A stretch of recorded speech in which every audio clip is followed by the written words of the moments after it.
사랑하는 여러분 안녕하세요. 오늘도 기가 막히게 좋은 아침입니다. 저는 신도림에 위치한 나눔교회 안경미 목사입니다. 오늘 2021년 8월 25일 수요일 큐티 본문은 사사기 9장 26절에서 45절입니다. 오늘 본문은 우리에게 무엇을 말씀합니까? 하나님께서 악한 영을 보내셔서 세겜 사람들이 아비멜렉을 배신하고 서로 대적하게 만드신 것입니다. 세겜 사람들 앞에 아비멜렉과 비슷한 에베스의 아들 가알이 등장합니다.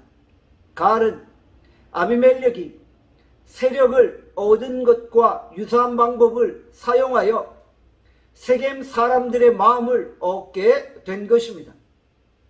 가알은 아비멜렉에 대해 불만을 품은 세겜 사람들을 선동해서 아비멜렉을 대적하게 만든 것입니다. 세겜 사람들은 가알의 선동에 마음이 움직여 아비멜렉을 죽이려고 시도했던 것이죠. 권력의 눈이 어두운 자들은 언제나 눈앞에 보이는 이익에 따라 움직이는 신뢰할 수 없는 자들인 것입니다. 악인의 세상은 이처럼 배신과 속임수가 끊임없이 반복되어지는 것이죠. 이들이 서로 죽고 죽이는 모습은 약육강식의 세계와 같은 것입니다. 이 모든 과정의 배후에는 누가 계십니까? 바로 역사를 주관하시는 하나님이 계신 것이죠. 하나님께서 여룻바알의 아들 70명을 암살한 죄에 대해 아비멜렉과 세겜 사람들을 동시에 심판하고 계신 것입니다. 세겜의 방배 스불은 아비멜렉에게 충성된 자였습니다. 세겜 사람들이 베푼 연애에 참석한 스불은 아비멜렉에게 성읍의 상황을 자세히 설명하며 군사를 보내 성읍을 급습하여 가알을 칠 것을 제안합니다. 아비멜렉은 스불의 보고 덕분에 반역의 무리들을 손쉽게 제압할 수 있었던 것입니다. 가알은 갑자기 기습 공격을 당하여 제대로 대응하지 못한 채 쫓겨나고 만 것입니다. 아비멜렉은 세겜성을 점령하고 백성들을 죽이고 소금을 뿌린 것이죠. 하나님께서 아비멜렉의 잔인함을 사용하셔서 세겜 사람들을 치게 하신 것입니다. 그러나 아비멜렉도 이후에 전투에서 죽임을 당하여 하나님의 심판을 받게 된 것입니다.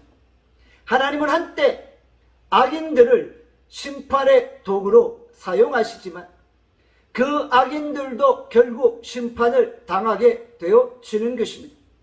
하나님은 악인들의 손으로 다른 악인들을 심판하시는 것입니다. 하나님은 공의로우신 분이시기에 언제나 공의대로 행하시는 것입니다. 우리는 세상의 악인들이 잠시 번성하는 것을 보고 부러워하지 말아야 합니다. 그들은 스스로 힘있고 지혜롭다고 생각하나 사실은 어리석고 불쌍한 자들입니다. 하나님의 공의를 저버린 그들에게는 마지막 최후 심판만이 남아 있을 뿐입니다.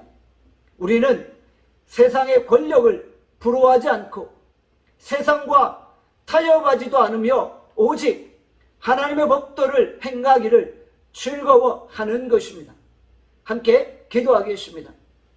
하나님 아버지, 오늘 우리가 세상의 권력을 부러워하지 아니하고 세상과 타협하지도 아니하고 오직 하나님의 공의를 행하며 하나님의 법을 행하기를 즐거워하기를 원합니다. 오늘 하루 우리들 축복하시고 우리와 함께하여 주시옵소서. 우리의 삶이 오직 하나님의 영광을 위해 드려지게 하여 주시옵소서. 감사드리며 예수 그리스도 이름으로 기도하옵나이다. 아멘. 내일 뵙겠습니다.